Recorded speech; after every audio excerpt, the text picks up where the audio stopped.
Mr. Speaker, the President of the United States.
Members of Congress, I have the high privilege and the distinct honor to present to you the President of the United States.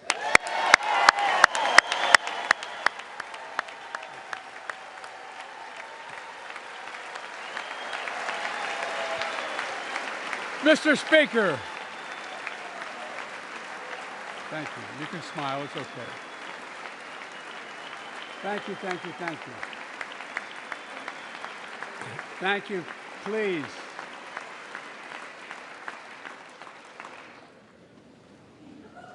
Mr. Speaker, Madam Vice President, our First Lady and Second Gentleman, good to see you guys up there. Members of Congress,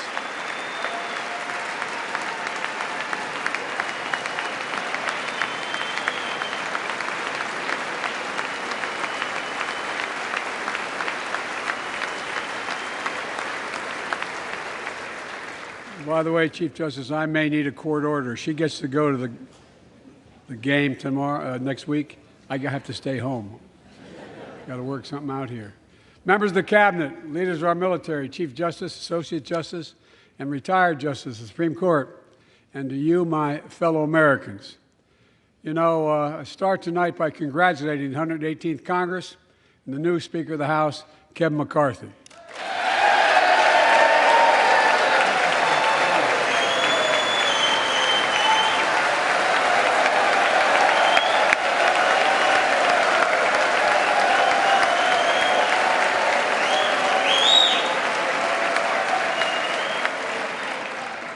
Speaker, I don't want to ruin your reputation, but I look forward to working with you. And I want to congratulate the new leader of the House Democrats, the first African-American minority leader in history, Hakeem Jeffries.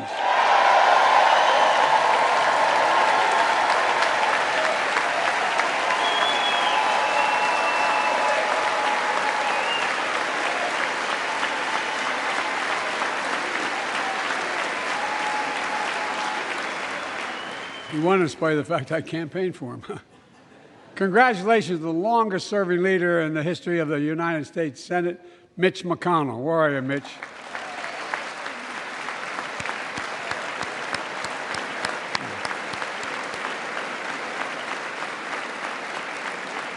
And congratulations to Chuck Schumer, another, another term as Senate Minority Leader.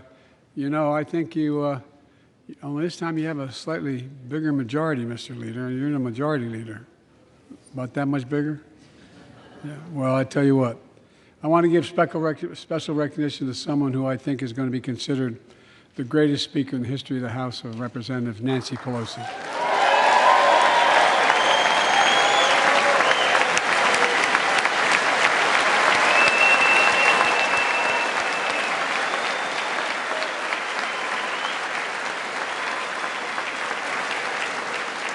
Folks, the story of America is a story of progress and resilience, of always moving forward, of never, ever giving up. It's a story unique among all nations. We're the only country that has emerged from every crisis we've ever entered stronger than we got into it. Look, folks, that's what we're doing again. 2 years ago, the economy was reeling. I stand here tonight after we've created, with the help of many people in this room, 12 million new jobs, more jobs created in 2 years than any president's created in 4 years, because of you all, because of the American people.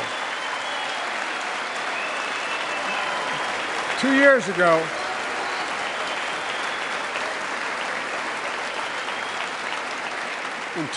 ago, COVID had shut down, our businesses were closed, our schools were robbed of so much, and today, COVID no longer controls our lives.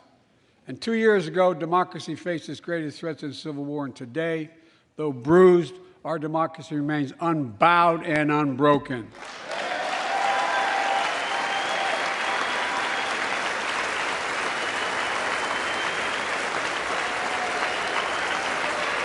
As we gather here tonight, we're writing the next chapter in the great American story, a story of progress and resilience. When world leaders ask me to define America, and they do, believe it or not, I say I can define it in one word, and I mean this: possibilities. We don't think anything is beyond our capacity. Everything is a possibility. You know, we're often told that Democrats and Republicans can't work together. But over the past 2 years, we've proved the cynics and naysayers wrong. Yes, we disagreed plenty. And yes, there were times when Democrats went alone. But time and again, Democrats and Republicans came together to defend a stronger and safer Europe. You came together to pass once in a generation infrastructure law, building bridges connecting our nation and our people. We came together to pass the most significant law ever, helping victims exposed to toxic burn pits. And in fact,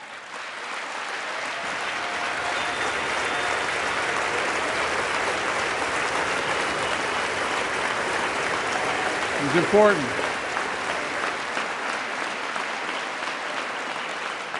And in fact, I signed over 300 bipartisan pieces of legislation since becoming president, from reauthorizing the Violence Against Women Act, the Electoral Count Reform Act, the Respect for Marriage Act that protects the right to marry the person you love. And to my Republican friends, if we could work together the last Congress, there's no reason we can't work together and find consensus on important things in this Congress as well. I think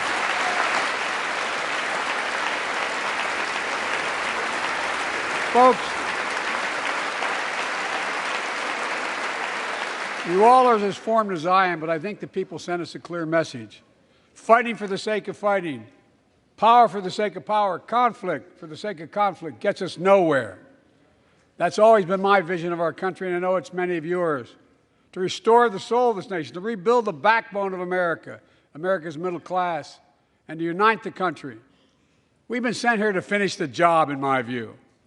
For decades, the middle class has been hollowed out in more than, and not one administration, but for a long time. Too many good-paying manufacturing jobs move overseas. Factories closed down. Once thriving cities and towns that many of you represent became shadows of what they used to be. And along the way, something else we lost: pride, our sense of self-worth. I ran for president to fundamentally change things, to make sure our economy works for everyone, so we can all feel that pride in what we do. To build an economy from the bottom up and the middle out, not from the top down. Because when the middle class does well, the poor have a ladder up, and the wealthy still do very well. We all do well.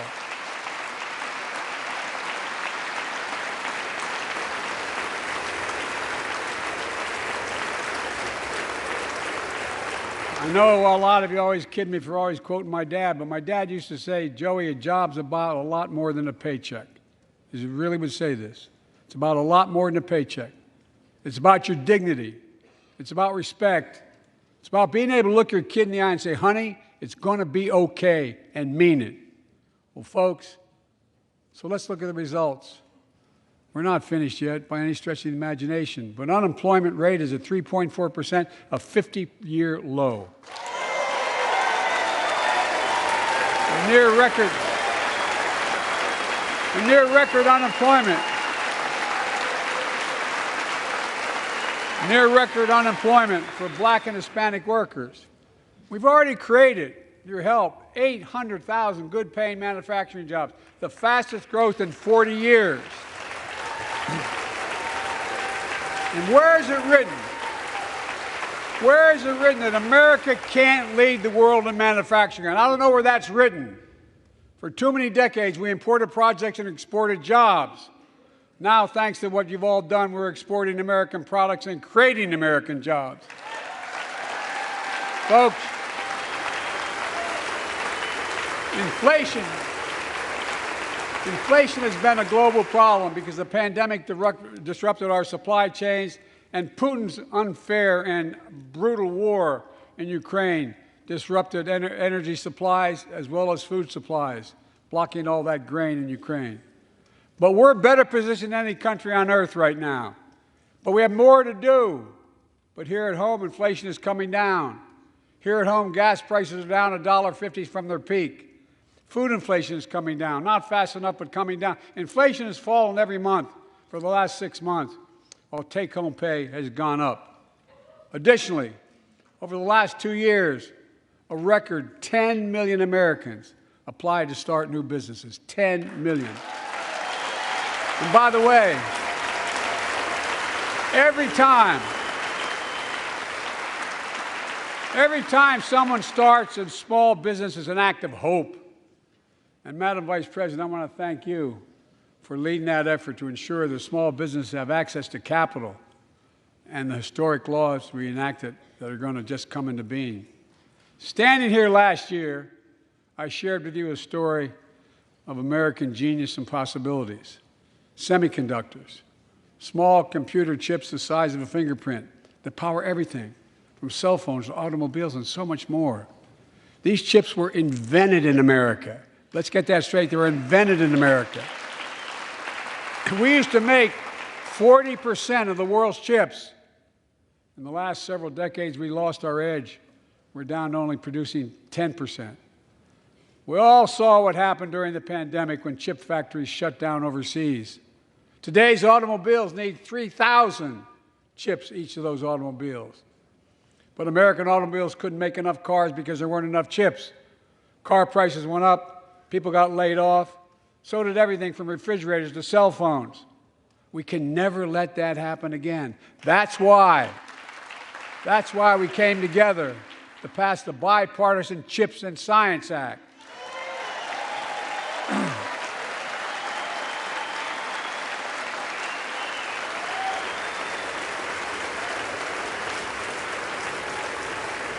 Folks, I know I've been criticized for saying this, but I'm not changing my view. We're going to make sure the supply chain for America begins in America. The supply chain begins in America. We've already created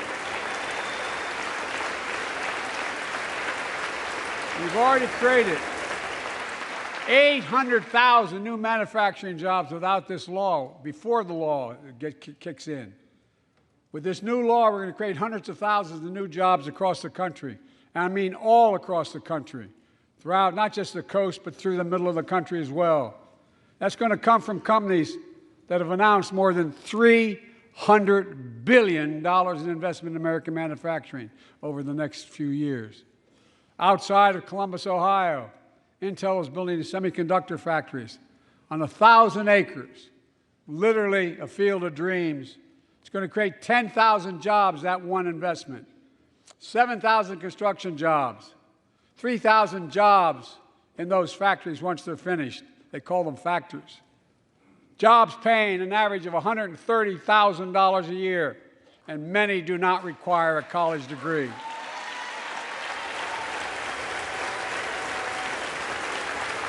Jobs. Because we work together, these jobs where people don't have to leave home to search for opportunity. And it's just getting started. Think about the new homes, the small businesses, the medium-sized businesses. So much more that's going to be needed to support those 3,000 permanent jobs and the factories that are going to be built. Talk to mayors and governors, Democrats and Republicans, and they'll tell you what this means for their communities. We're seeing these field of dreams transform to the heartland. But to maintain the strongest economy in the world, we need the best infrastructure in the world. And folks,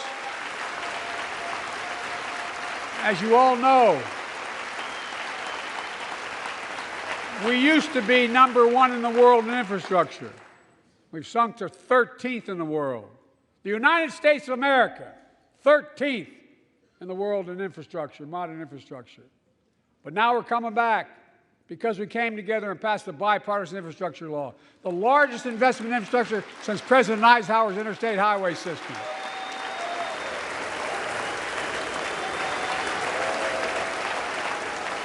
And folks, already we've funded over 20,000 projects, including major airports from Boston to Atlanta to Portland.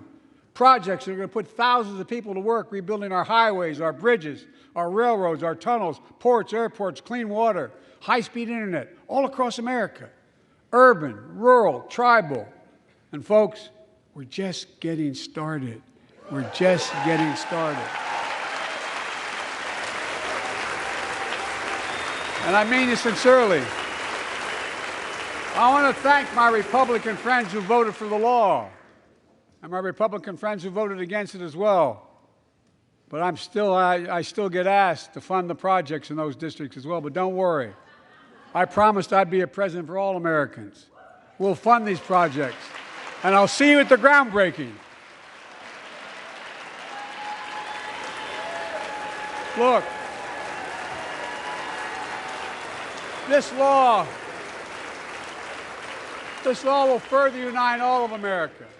Projects like Brent Spence Bridge in Kentucky over the Ohio River, built 60 years ago, badly needed repairs, one of the nation's most congested freight routes, carrying $2 billion worth of freight every single day across the Ohio River. And folks, I've been talking about fixing it for decades, but we're really finally going to get it done. I went there last month with Democrats and Republicans and from both states to deliver a commitment of $1.6 billion for this project. And while I was there, I met a young woman named Sarah, who's here tonight. I don't know where Sarah is. Is she up in the box? I don't know. Sarah, how are you? Well, Sarah, for 30 years,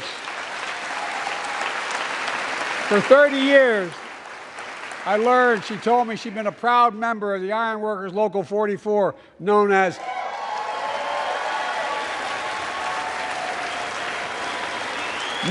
the Cowboys in the Sky. The folks who built Cincinnati's skyline. Sarah said she can't wait to be 10 stories above the Ohio River building that new bridge. God bless her. That's pride. And that's what we're also building. We're building back pride. Look, we're also replacing poisonous lead pipes that go into 10 million homes in America, 400,000 school and child care centers. So every child in America can drink the water instead of having permanent damage to their brain. Look, we're making sure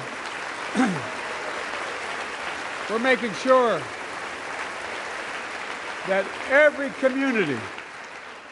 community in America has access to affordable high-speed internet. No parent should have to drive by McDonald's parking lot to help them do their homework online with their kids, which many thousands were doing across the country.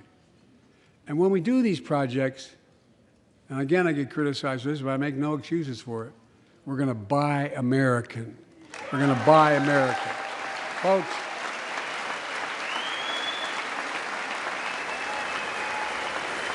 and it's totally consistent with international trade rules. Buy America has been the law since 1933, but for too long, past administrations, Democrat and Republican, have fought to get around it. Not anymore.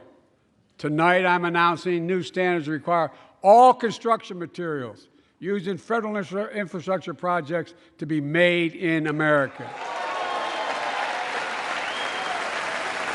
Made in America.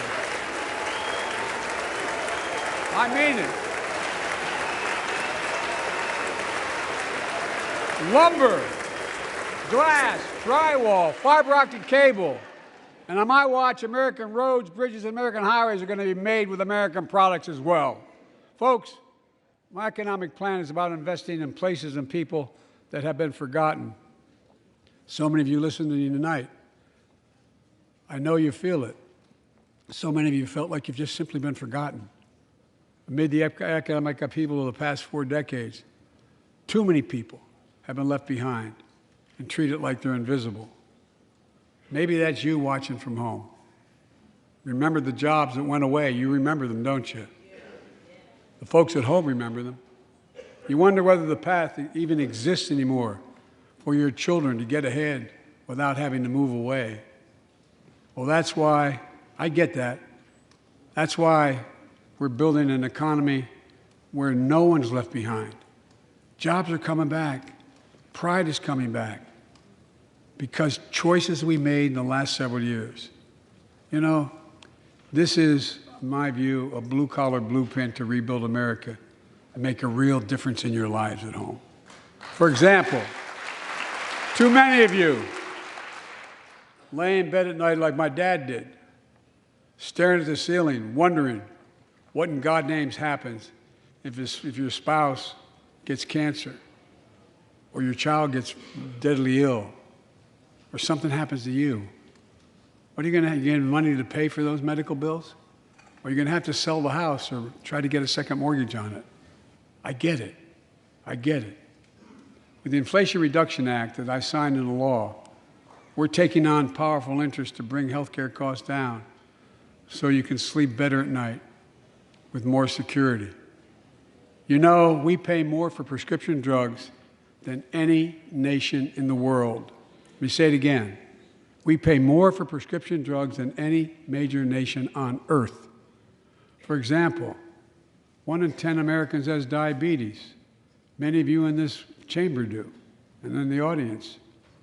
But every day, millions need insulin to control their diabetes so they can literally stay alive. Insulin's been around for over 100 years.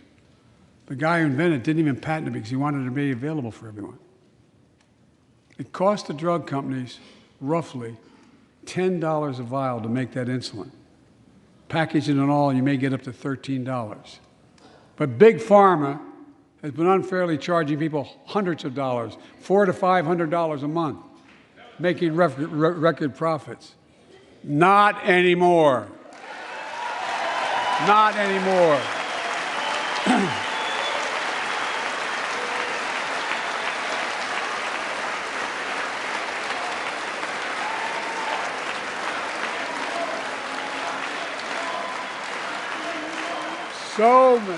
So many things that we did are only now coming to fruition. We said we were doing this, and we said we passed the law to do it, but people didn't know because the law didn't take effect until January 1 of this year. We capped the cost of insulin at $35 a month for seniors on Medicare. People are just finding out. I'm sure you're getting the same calls I'm getting. Look, there are millions of other Americans who do not or are not on Medicare, including 200,000 young people with type 1 diabetes who need this insulin to stay alive. Let's finish the job this time. Let's cap the cost of insulin for everybody at $35.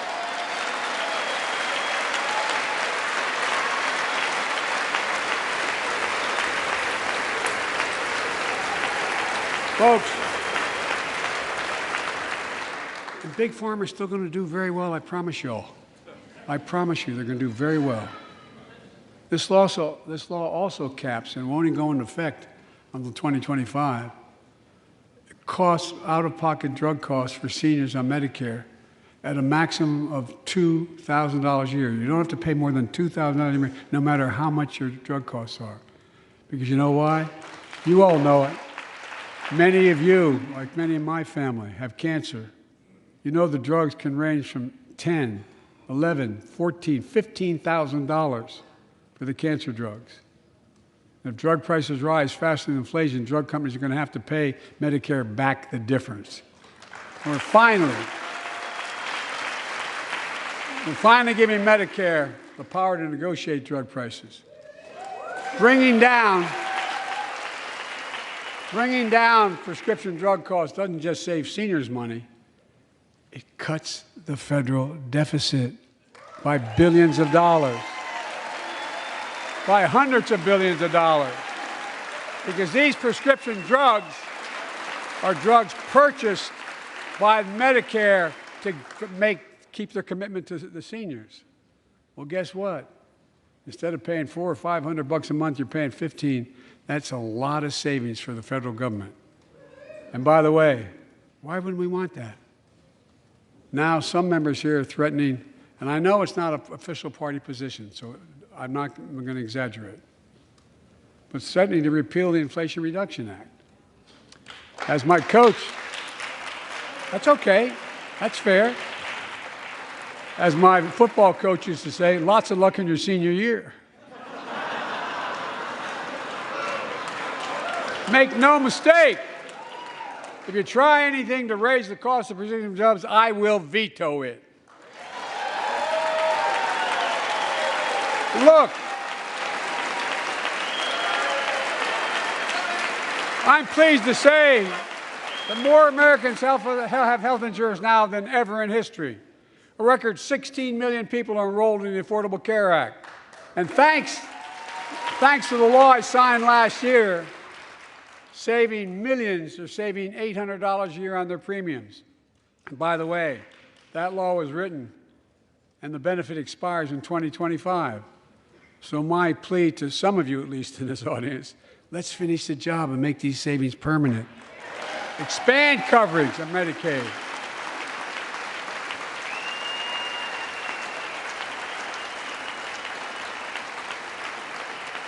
Look, the Inflation Reduction Act is also the most significant investment ever in climate change. Ever.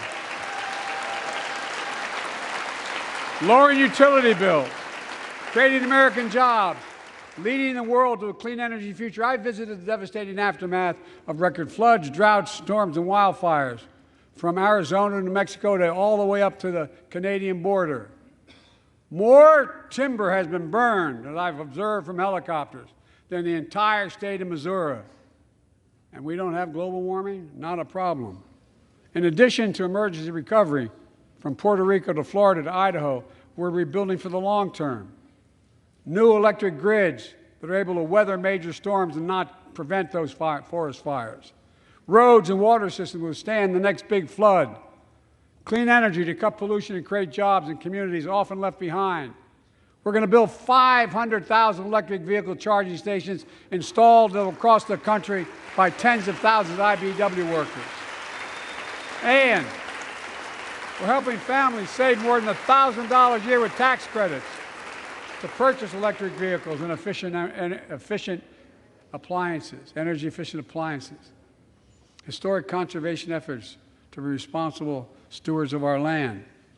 Let's face reality. The climate crisis doesn't care if you're in a red or blue state. It's an existential threat. We have an obligation, not to ourselves, but to our children and grandchildren, to confront it. I'm proud of how America, at last, is stepping up to the challenge. We're still going to need oil and gas for a while. But guess what? No, we do. But there's so much more to do. We got to finish the job. And we pay for these investments in our future by finally making the wealthiest and biggest corporations begin to pay their fair share. Just begin.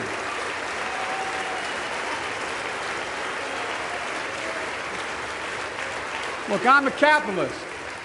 I'm a capitalist, but pay your fair share. I think a lot of you at home agree with me and many people that you know. The tax system is not fair. It is not fair.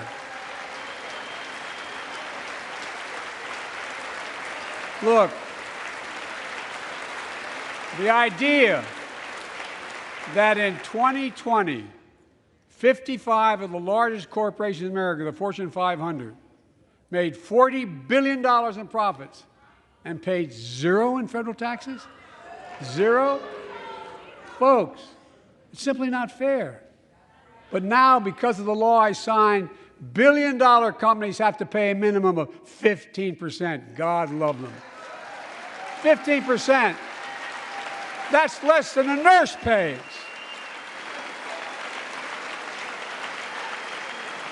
And let me be crystal clear. I said at the very beginning, under my plans, as long as I'm president, nobody earning less than $400,000 will pay an additional penny in taxes. Nobody, not one penny.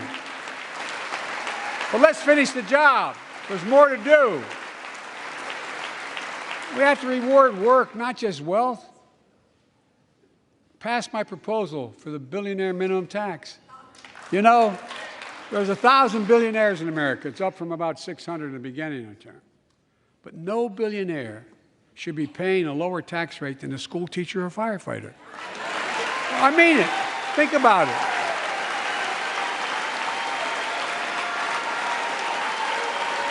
I mean, look.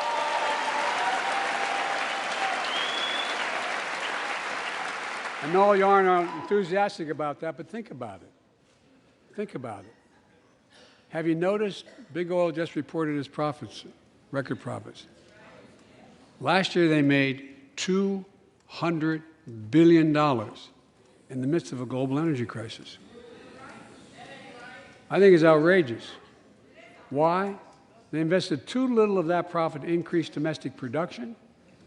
And when I talk to a couple of them, they say, we're afraid you're going to shut down all the oil wells, all the oil refineries anyway, so why should we invest in them? I said, we're going to need oil for at least another decade, and that's going to exceed, and beyond that, we're going to need it. Production. If they had, in fact, invested in the production to keep gas prices down, instead, they used the record profits to buy back their own stock, rewarding their CEOs and shareholders. Corporations ought to do the right thing. That's why I propose we quadruple the tax on corporate stock buybacks and encourage long-term investments. They'll still make considerable profit. Let's finish the job and close the loopholes that allow very wealthy to avoid paying their taxes. Instead of cutting the number of audits for wealthy taxpayers, I just signed a law to reduce the deficit by $114 billion by cracking down on wealthy tax cheats. That's being fiscally responsible. In the last 2 years, my administration has cut the deficit by more than $1.7 trillion, the largest deficit reduction in American history. Under the previous administration, the American deficit went up 4 years in a row. Because those record deficits, no president added more to the national debt in any 4 years than my predecessor. Nearly 25% of the entire national debt that took over 200 years to accumulate was added by just one administration alone, the last one. They're the facts. Check it out. Check it out. How did Congress respond to that debt? They did the right thing. They lifted the debt ceiling 3 times without preconditions or crisis. They paid American bills to prevent an economic disaster in the country. So tonight I'm asking the Congress to follow suit. Let's commit here tonight to the full faith and credit of the United States of America will never, ever be questioned. Some of my Republican friends want to take the economy hostage. I get it, unless I agree to their economic plans. All of you at home should know what those plans are.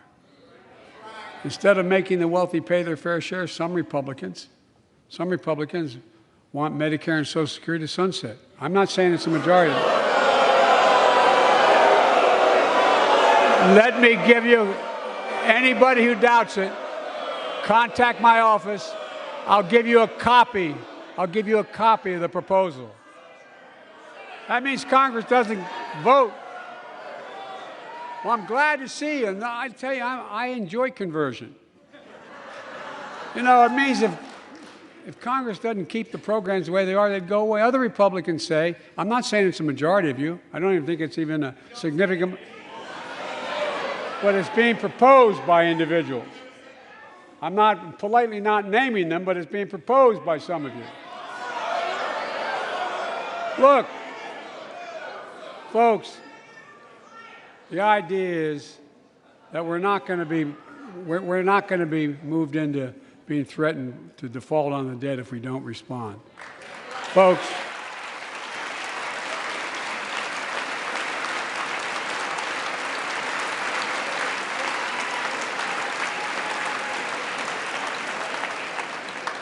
Folks, as we all apparently agree, Social Security and Medicare is off the books now, right? They're not to be spent. All right. I'm ready. We got unanimity.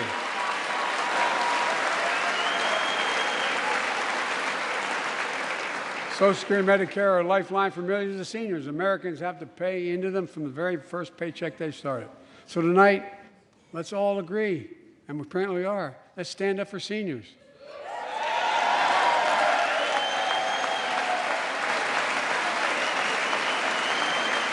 Stand up and show them. We'll not cut Social Security. We will not cut Medicare. Those benefits belong to the American people. They earned it. And if anyone tries to cut Social Security, which apparently no one's going to do,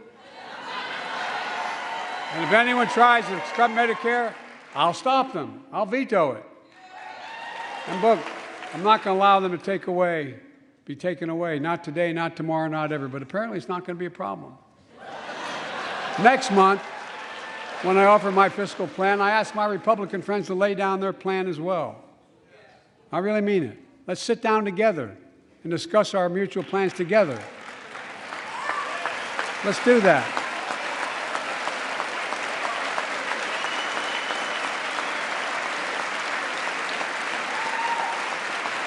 I can tell you, the plan I'm going to show you is going to cut the deficit by another $2 trillion. And it won't cut a single bit of Medicare or Social Security. In fact, we're going to extend the Medicare Trust Fund at least 2 decades, because that's going to be the next argument. How do we keep it solvent, right? Well, we'll not raise tax on anyone making under 400 grand, but we'll pay for it the way we talked about tonight, by making sure that the wealthy and big corporations pay their fair share. Look. Here's the deal. They aren't just taking advantage of the tax code. They're taking advantage of you, the American consumer. Here's my message to all of you out there. I have your back. We're already preventing Americans from receiving surprise medical bills, stopping $1 billion surprise bills per month so far. We're protecting seniors' life savings by cracking down on nursing homes that commit fraud, endanger patient safety, prescribe drugs that are not needed. Millions of Americans can now save thousands of dollars because they can finally get a hearing aid over the counter without a prescription. Look, capitalism without competition is not capitalism. It's extortion. It's exploitation. Last year, I cracked down with the help of many of you on foreign shipping companies that were making you pay higher prices for every good coming into the country. I signed a bipartisan bill to cut shipping costs by 90%, helping American farmers, businessmen, and consumers. Let's finish the job. Pass the bipartisan legislation to strengthen antitrust enforcement and prevent big online platforms from giving their own products an unfair advantage.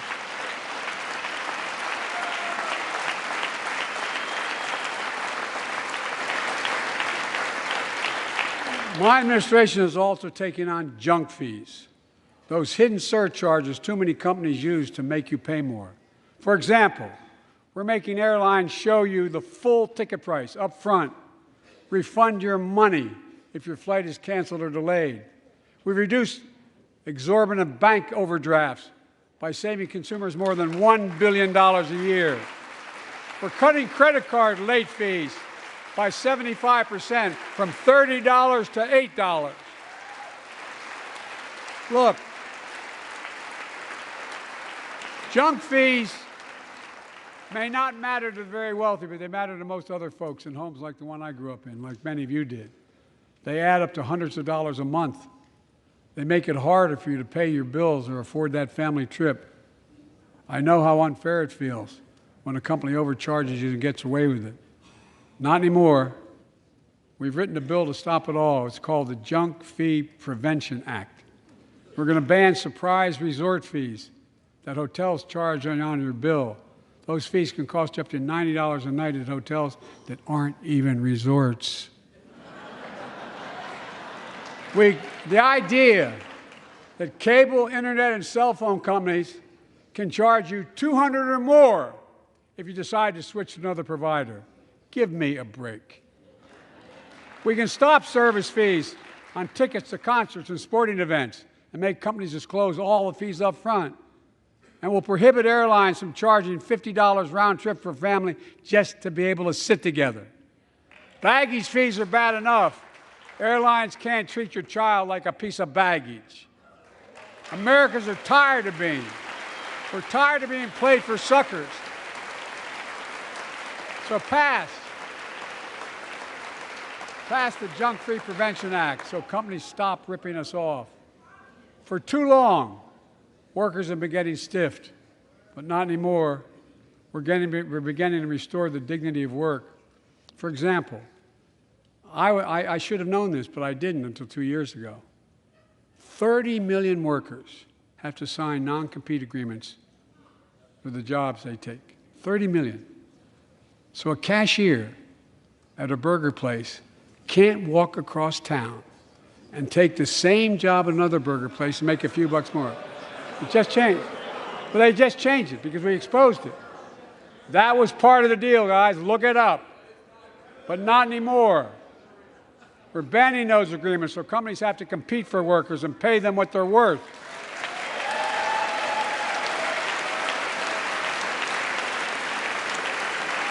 And I must tell you,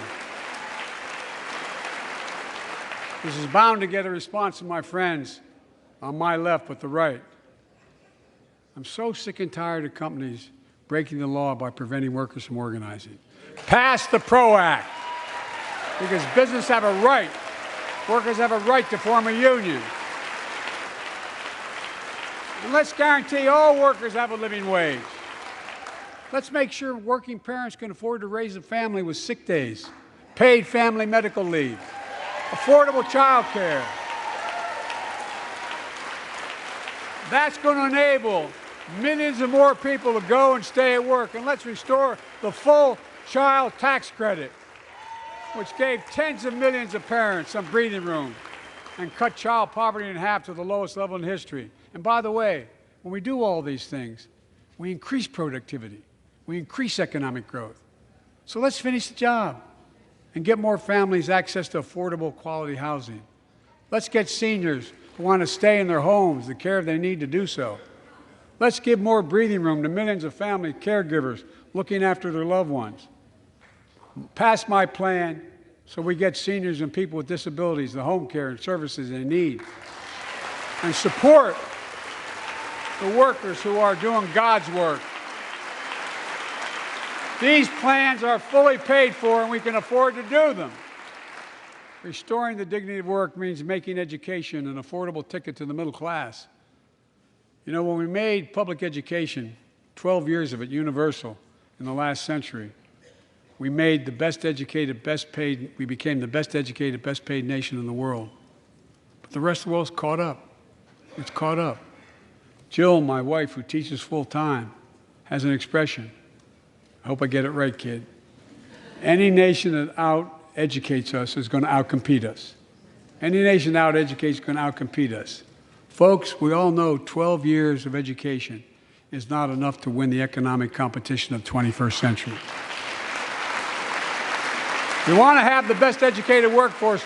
Let's finish the job by providing access to preschool for 3 and 4 years old.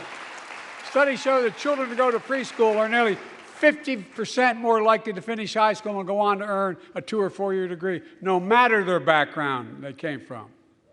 Let's give public school teachers a raise.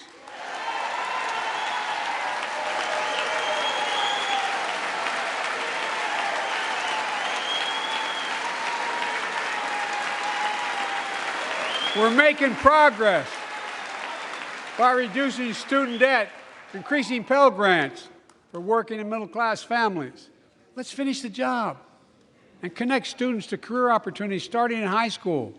Provide access to 2 years of community college, the best career training in America in addition to being a pathway to a 4-year degree. Let's offer every American a path to a good career, whether they go to college or not. And folks, in the midst of the COVID crisis, when schools were closed and we were shutting down everything, let's recognize how far we came in the fight against the pandemic itself. While the virus is not gone, thanks to the resilience of the American people and the ingenuity of medicine, we've broken the COVID grip on us. COVID deaths are down by 90%. We've saved millions of lives and opened up our country. We opened our country back up. And soon we'll end the public health emergency. But that's called a public health emergency. But we'll remember the toll and pain that's never going to go away. More than 1 million Americans lost their lives to COVID. 1 million. Families grieving, children orphaned, empty chairs at the dining room table constantly reminding you that she used to sit there. Remembering them, we remain vigilant. We still need to monitor dozens of variants and support new vaccines and treatments. So Congress needs to fund these efforts and keep America safe. And as we emerge from this crisis stronger, we're also got to double down on prosecuting criminals who stole relief money meant to keep workers and small businesses afloat.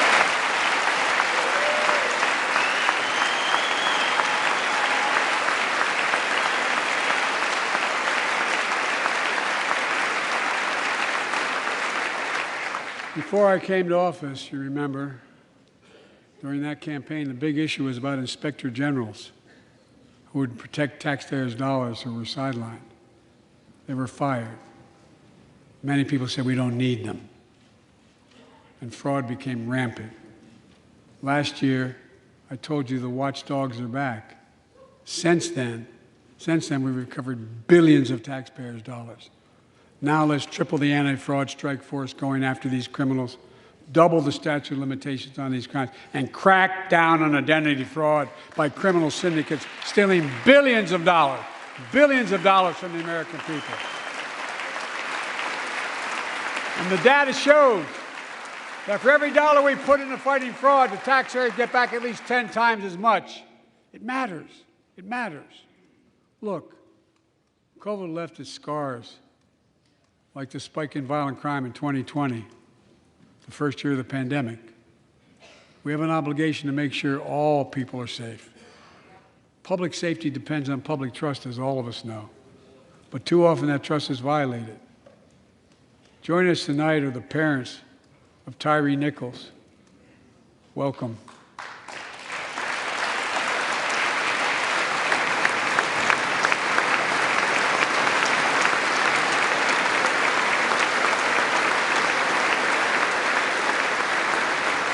We had to bury Tyree last week. As many of you personally know, there's no words to describe the heartache or grief of losing a child. But imagine if you lost that child at the hands of the law. Imagine having to worry whether your son or daughter came home from walking down the street, or playing in the park, or just driving a car. Most of us in here have never had to have the talk that brown and black parents have had to have with their children. Bo, Hunter, Ashley, my children, I never had to have the talk with them. I never had to tell them if a police officer pulls you over, turn your interior lights on right away. Don't reach for your license. Keep your hands on the steering wheel. Imagine having to worry like that every single time your kid got in a car. Here's what Tyree's mother shared with me when I spoke to her. When I asked her how she finds the courage to carry on and speak out. With the faith of God, she said her son was, quote, a beautiful soul, and something good will come of this. Imagine how much courage and character that takes. It's up to us, to all of us. We all want the same thing. Neighborhoods free of violence. Law enforcement who earns the community's trust. Just as every cop, when they pin on that badge in the morning, has a right to be able to go home at night, so does everybody else out there. Our children have a right to come home safely. Equal protection under the law is a covenant we have with each other in America. We know police officers put their lives on the line every single night and day. And we know we ask them in many cases to do too much, to be counselors, social workers, psychologists, responding to drug overdoses, mental health crises, and so much more. In one sense, we ask much too much of them. I know most cops and their families are good, decent, honorable people, the vast majority. But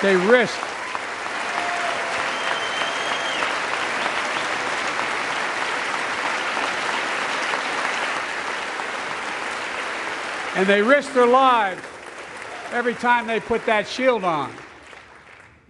But what happened to Tyree in Memphis happens too often. We have to do better. Give law enforcement the real training they need. Hold them to higher standards. Help them succeed in keeping us safe. We also need more first responders and professionals to address the growing mental health, substance abuse challenges. More resources to reduce violent crime and gun crime. More community intervention programs. More investment in housing, education, and job training. All this can help prevent violence in the first place. And when police officers or police departments violate the public trust, they must be held accountable. With the support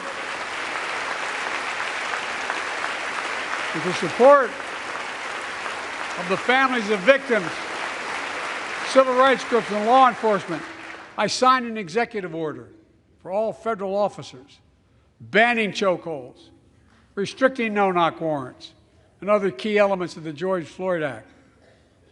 Let's commit ourselves to make the words of Tyler's mom true.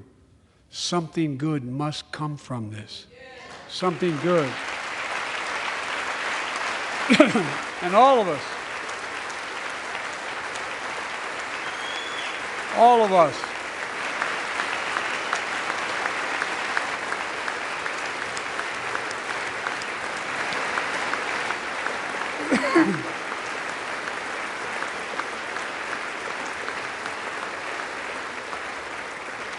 folks, it's difficult, but it's simple.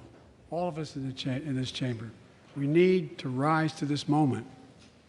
We can't turn away. Let's do what we know in our hearts that we need to do. Let's come together to finish the job on police reform. Do something. Do something. That was the plea of parents who lost their children in Uvalde. I met with every one of them.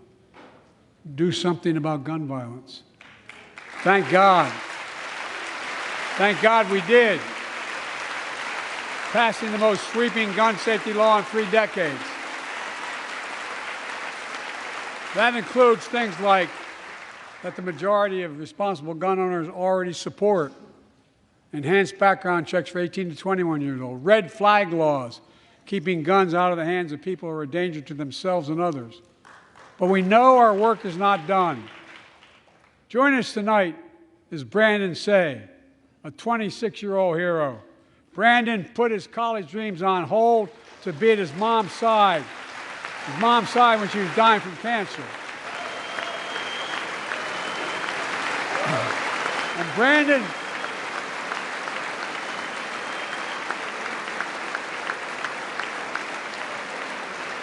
Brandon now works at the dance studio started by his grandparents. And 2 weeks ago, during the Lunar New Year celebrations, he heard the studio door close, and he saw a man standing there pointing a semi-automatic pistol at him. He thought he was going to die, but he thought about the people inside. And in that instant, he found the courage to act and wrestled a semi-automatic pistol away from the gunman who had already killed 11 people in another dance studio. 11. He saved lives. It's time we do the same. Ban assault weapons now. Ban them now. Once and for all.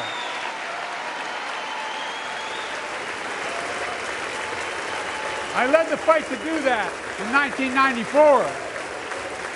And in 10 years, that ban was law and mass shootings went down. After we let it expire in the Republican administration, mass shootings tripled. Let's finish the job and ban these assault weapons. And let's also come together on immigration. Make it a bipartisan issue once again.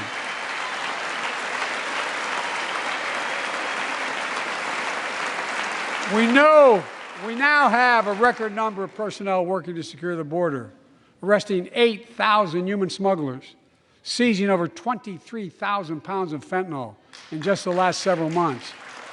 We've launched a new border plan last month. Unlawful migration from Cuba, Haiti, Nicaragua, and Venezuela has come down 97% as a consequence of that. But American border problems won't be fixed until Congress acts. If we don't pass my comprehensive immigration reform, at least pass my plan to provide the equipment and officers to secure the border.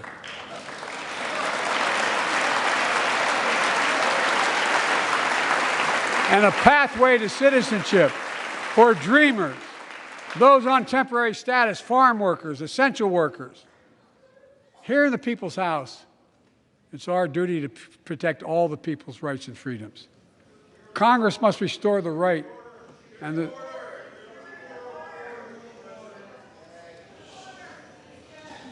Congress must restore the right that was taken away in Roe v. Wade and protect Roe v. Wade.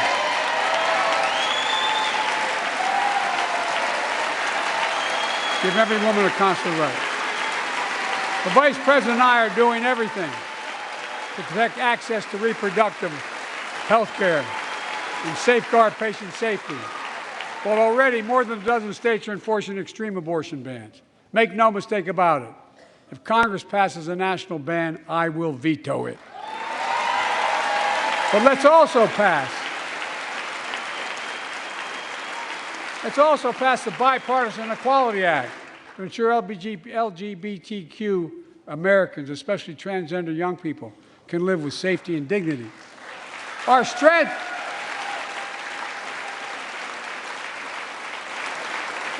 is not just the example of our power, but the power of our example. Let's remember the world's watching. I spoke from this chamber 1 year ago, just days after Vladimir Putin unleashed his brutal attack against Ukraine. A murderous assault, evoking images of death and destruction Europe suffered in World War II. Putin's invasion has been a test for the ages, a test for America, a test for the world. Would we stand for the most basic of principles? Would we stand for sovereignty? Would we stand for the right of people to live free of tyranny? Would we stand for the defense of democracy? For such defense matters to us because it keeps peace and prevents open season on would-be aggressors and threatens our prosperity. 1 year later, we know the answer. Yes, we would, and we did. We did. And together, we did what America always does at our best. We led. We united NATO. We built a global coalition. We stood against Putin's aggression. We stood with the Ukrainian people. Tonight, we're once again joined by Ukrainian's ambassador to the United States. She represents not just her nation, but the courage of her people. Our ambassador is here, we're united in our support of your country. Will you stand so we can all take a look at you? Thank you.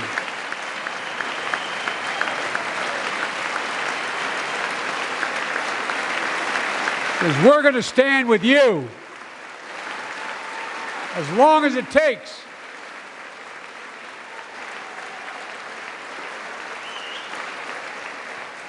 Our nation is working for more freedom, more dignity, more peace, not just in Europe, but everywhere.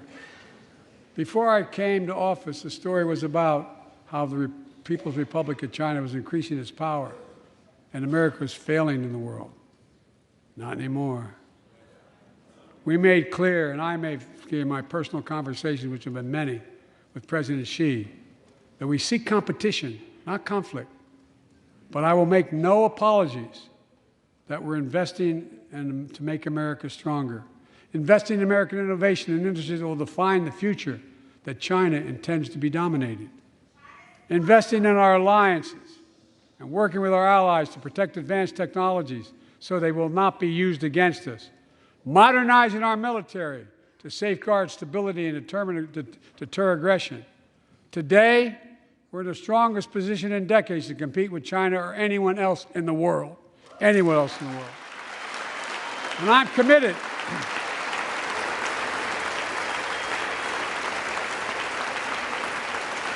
I'm committed to work with China where we can advance American interests and benefit the world. But make no mistake about it.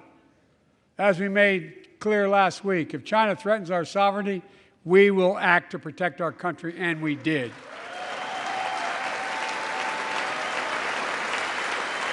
Look, let's be clear. Winning the competition should unite all of us. We face serious challenges across the world. But in the past 2 years, democracies have become stronger, not weaker. Autocracies have grown weaker, not stronger. Name me a world leader who changed places with Xi Jinping. Name me one. Name me one. America's rallying the world to meet those challenges, from climate to global health, to food insecurity, to terrorism, to territorial aggression. Allies are stepping up, spending more, and doing more. Look, the bridges we're forming between partners in the Pacific and those in the Atlantic, and those who bet against America are learning how wrong they are. It's never, ever been a good bet to bet against America. Never.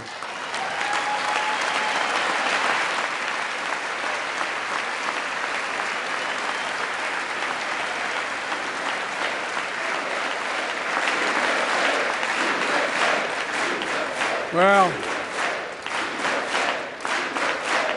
when I came to office, most assured that bipartisanship assumed was impossible, but I never believed it. That's why a year ago I offered a unity agenda to the nation as I stood here. We made real progress together. We passed a law making it easy for doctors to prescribe effective treatments for opioid addiction. We passed the gun safety law, making historic investments in mental health. We launched the ARPA-H drive for breakthrough in the fights against cancer, Alzheimer's, and diabetes, and so much more. We passed the Heath Robinson PACT Act, named after the late Iraq War veteran whose story about exposure to toxic burn kits I shared here last year.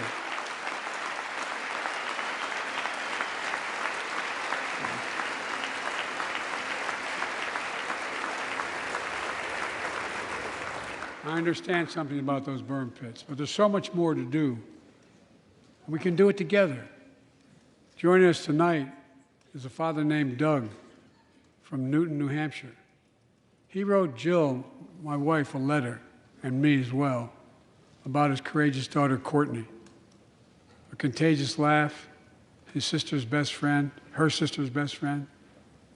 He shared a story all too familiar to millions of Americans and many of you in the audience. Courtney discovered pills in high school. It spiraled into addiction and eventually death from a fentanyl overdose. She was just 20 years old. Describing the last 8 years without her, Doug said, "There's no worse pain."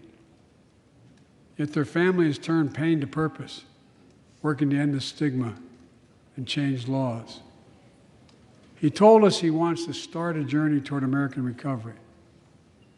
Doug, we're with you. Fentanyl is killing more than 70,000 Americans a year. Big, you got it.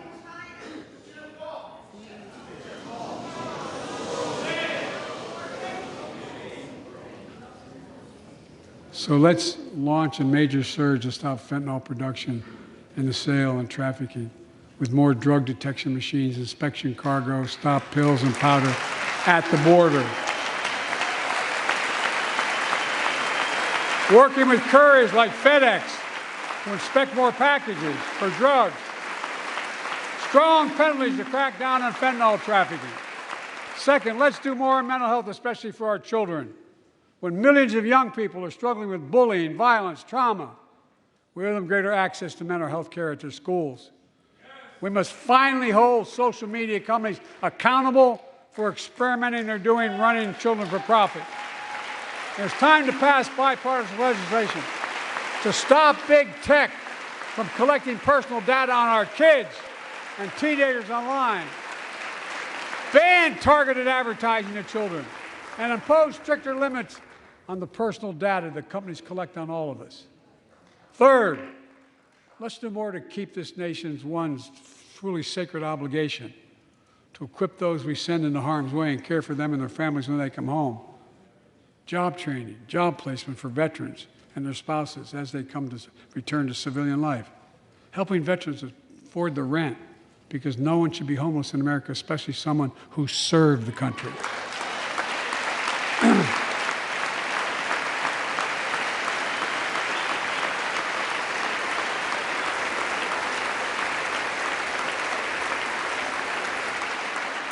Dennis McDonough is here of the VA. We had a first real discussion when I asked him to take the job. I'm glad he did. We were losing up to 25 veterans a day on suicide. Now we're losing 17 a day to the silent scourge of suicide. 17 veterans a day are committing suicide. More than all the people being killed in the wars. Folks, VA is doing everything it can, including expanding mental health screening, proven programs that recruits veterans to help other veterans understand what they're going through, get them the help they need. We got to do more. And fourth, last year, Jill and I reignited the cancer moonshot that I was able to start with President Obama asked me to lead our administration on this issue. Our goal is to cut the cancer death rates at least by 50% in the next 25 years. Turn more cancers from death sentences to treatable diseases. Provide more support for patients and their families. It's personal to so many of us in this audience. Joining us are Morris and Candice, an Irishman and the daughter of immigrants from Panama. They met and fell in love in New York City and got married in the same chapel Jill and I got married in New York City. Kindred spirits. He wrote us a letter about his little daughter, Ava, and I saw her just before I came over. She was just a year old when she was diagnosed with rare kidney disease, cancer. After 26 blood transfusions, 11 rounds of radiation, 8 rounds of chemo, 1 kidney removed, giving a 5% survival rate. He wrote how in the darkest moments he thought, if she goes, I can't stay. Many of you have been through that as well. Jill and I understand that like so many of you. And he read Jill's book describing our family's cancer journey and how we tried to steal moments of joy where we could with Bo. For them, that glimmer of joy was the half smile of their baby girl. It meant everything to them. They never gave up hope. Little Ava never gave up hope. She turns 4 next month. They just found out Ava's beating the odds, is on her way to being cured of cancer. And she's watching from the White House tonight, and she's not asleep already. For the lives we can save,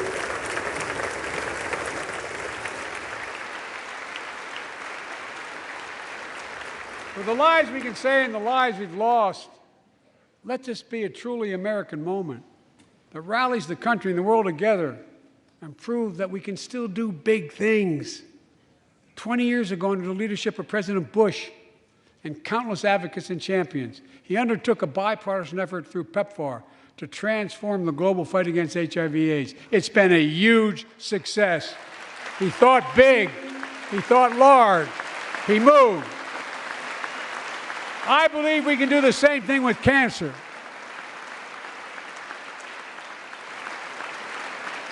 Let's end cancer as we know it. Cure some cancers once and for all. Folks, there's one reason why we've been able to do all of these things. Our democracy itself. It's the most fundamental thing of all. With democracy, everything's possible. Without it, nothing is. For the last few years, our democracy has been threatened and attacked, put at risk, put to the test in this very room on January the 6th. And then just a few months ago, an unhinged big lie, assailant unleashed a political violence, the home of the then Speaker of the House of Representatives, using the very same language the insurrectionists used as they stalked these halls and chanted on January 6th. Here tonight in this chamber is a man who bears the scars of that brutal attack, but is as tough and as strong, as resilient as they get. My friend Paul Pelosi. Paul, stand up.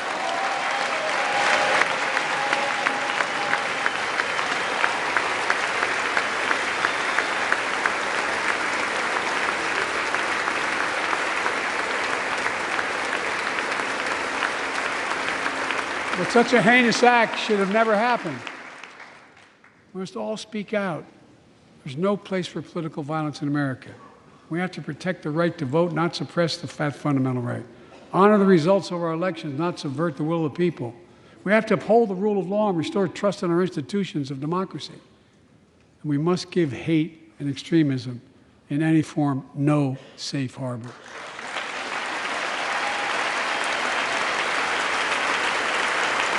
Democracy must not be a partisan issue.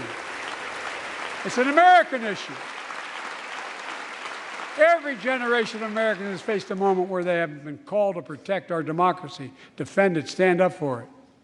And this is our moment.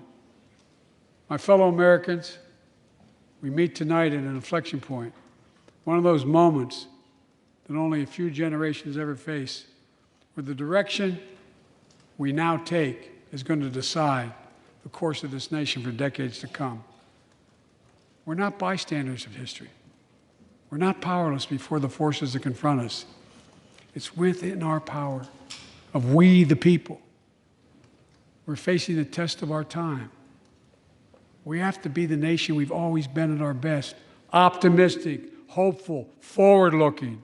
A nation that embraces light over dark, hope over fear, unity over division, stability over chaos. We have to see each other not as enemies, but as fellow Americans. We're good people. The only nation in the world built on an idea, the only one.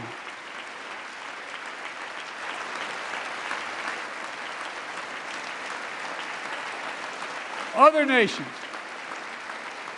are defined by geography, ethnicity, but we're the only nation based on an idea that all of us, every one of us, is created equal in the image of God.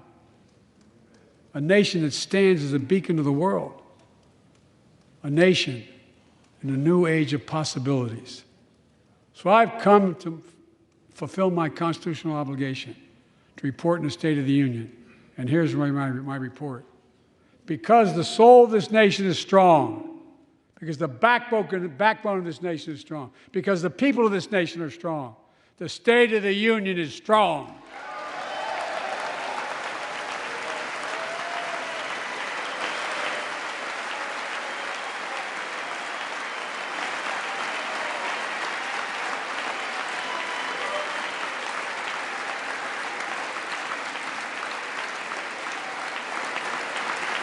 I'm not new to this place. I stand here tonight having served as long as about any one of you have ever served here. But I've never been more optimistic about our future, about the future of America. We just have to remember who we are. We're the United States of America, and there's nothing beyond our capacity if we do it together. God bless you all, and may God protect our troops. Thank you.